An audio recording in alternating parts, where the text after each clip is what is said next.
Retenu à Kinshasa 24 mois durant par sa hiérarchie sans exercer sa fonction, Richard Muyej-Manguez-Mons a jeté l'éponge mardi 10 janvier 2023. Il a présenté sa lettre de démission au poste de gouverneur de la province du Lualaba auprès du vice-premier ministre et ministre de l'Intérieur, Sécurité et Décentralisation, Daniela Sello. Une nouvelle accueillie différemment à Kolwezi, chef-lieu de la province. Pour moi, ce n'était pas une surprise. C'était quelque chose qu'on attendait tout ce temps ici. Parce qu'il y a longtemps que les députés provinciaux, suite à l'enquête de l'IGF, ils ont eu à retirer leur confiance.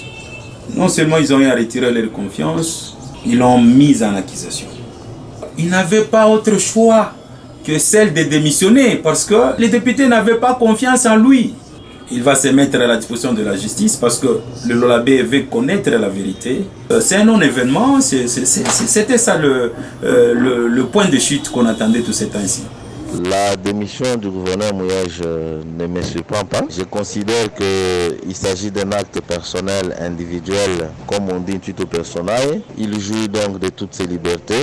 Rien ne l'empêche à prendre une telle décision. Il y a longtemps que je l'aurais suggéré de prendre une telle décision. Je crois que cette information, même si elle constitue une actualité, puisque elle frappe à l'opinion, mais c'est un non-événement. Pourquoi j'ai dit non-événement?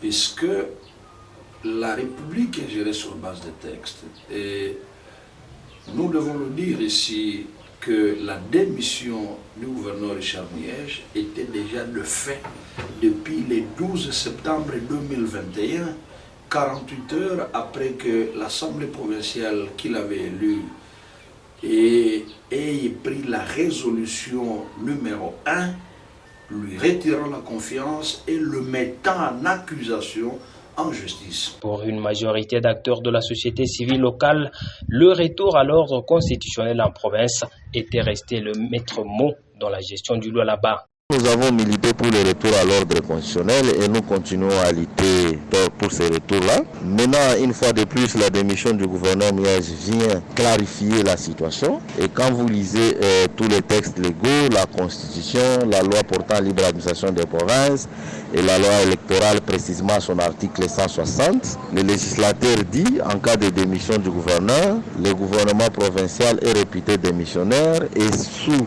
la direction du vice-gouverneur, il expédie les affaires courantes. Et pourtant, dans le cas de notre province, nous n'avons sans cesse rappelé que Madame le vice-gouverneur était en train de poser des actes au-delà de sa compétence, au-delà de ses attributions comme gouvernement démissionnaire. Pour certains analystes politiques, le principe sacro-saint de la continuité de la chose publique ne doit pas souffrir d'inapplicabilité. Au regard de la loi électorale, qui est une loi spéciale en son article 160, qui dispose, en cas de décès, de démission, d'empêchement définitif ou de mise en accusation, le gouvernement provincial est réputé démissionnaire. Et à l'alinéa 2 de le dire que pendant ce temps, l'exécutif provincial est sous la direction du vice-gouverneur qui en assure les affaires courantes. Et c'est la situation dans laquelle le Lualaba se retrouvait depuis le 10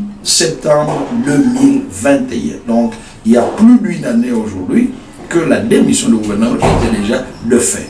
Donc, qu'on écrive une démission ou qu'on la remette aujourd'hui, je crois qu'il n'y a aucune bonne nouvelle, d'autant plus que, logiquement, légalement, cette démission était déjà constatée. Depuis la mise en accusation, c'est Maman Fifi qui fait l'intérim tout ce temps ici.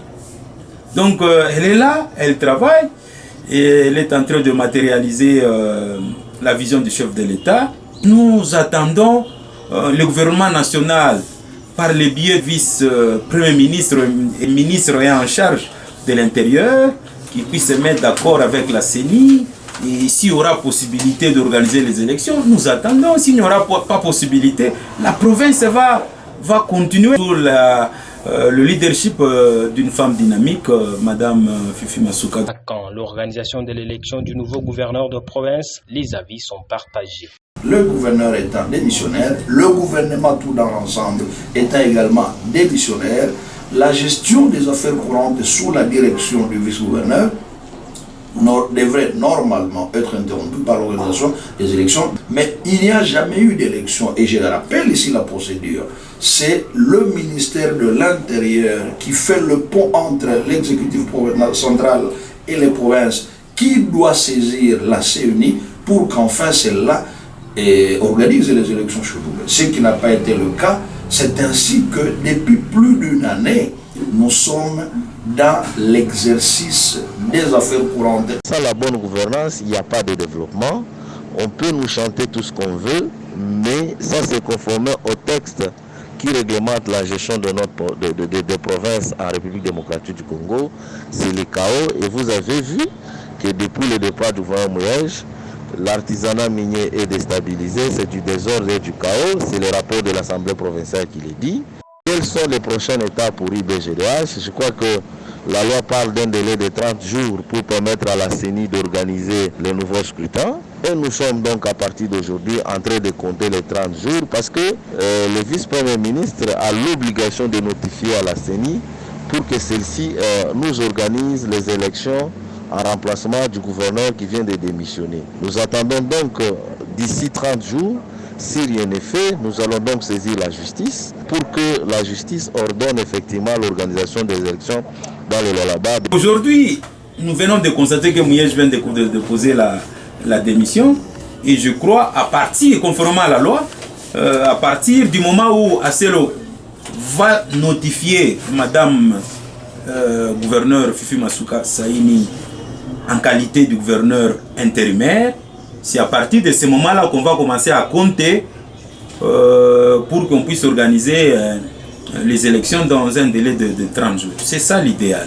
C'est ça l'idéal. C'est ce que nous voulons tous et je l'ai toujours, j'ai toujours soutenu ce point-là parce que nous militons pour l'établissement d'un état de droit et nous devons rester dans le droit. Ça, c'est le principe. Mais toutefois, il peut y avoir certaines circonstances. Vous voyez, nous sommes dans une période électorale. Le gouverneur qui peut être voté au mois de juin, qu'est-ce qu'il va nous donner? Tout ça, c'est là où moi je me dis, c'est l'idéal qu'on organise les élections, mais le mois qui reste, moi je ne vois pas l'utilité, l'importance, ça c'est ma position politique. Mais du côté droit, je suis pour qu'on organise les élections, mais vu le temps qui nous reste, parce qu'il faut 30 jours ou 90 jours à compter du jour où on va notifier. Et nous ne savons pas quel jour M. Asselo va notifier la personne qui va faire l'intérim. Nous serons au mois d'avril et les députés sont en vacances. Ils vont revenir au mois de mars.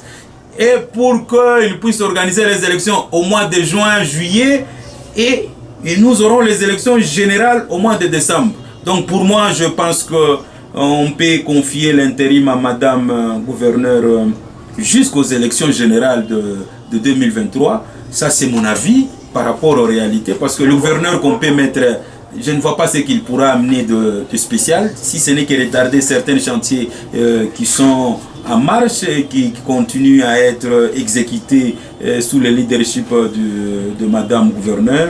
Ça, c'est mon point de vue. C'est mon point de vue. L'idéal qu'on doit organiser une élection, mais vu le temps, je ne vois pas l'utilité qu'on puisse organiser les élections de la province de Lualaba. Les uns et les autres appellent la population lualabaise à soutenir les institutions provinciales. Pour Richard Mouyej, sa démission a été prise afin de donner la chance à la gouvernance de retrouver la légitimité à travers les élections libres et transparentes.